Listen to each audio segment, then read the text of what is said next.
Let's learn how to capture long screenshot. Normally, we can capture a screenshot by pressing volume down key and power key on same time. Now, let's learn how to capture long screenshot.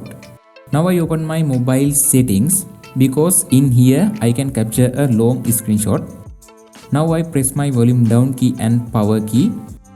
Immediately you want to press this arrow icon on screenshot toolbar. You can see our screenshot is continually capturing. Let's check our captured screenshot.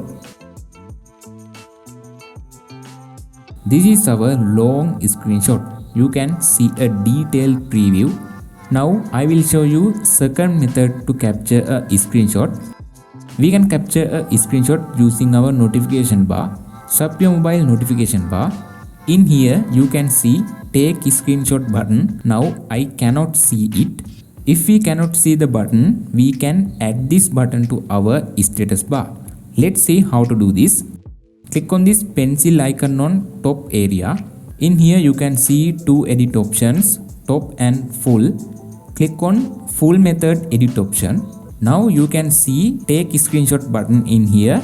You can tap on it. After it's moved to our status bar buttons area. Now let's check our status bar buttons. You can see the take screenshot button is appear on my status bar. Now when you press this take screenshot button, you can capture easily screenshot like this.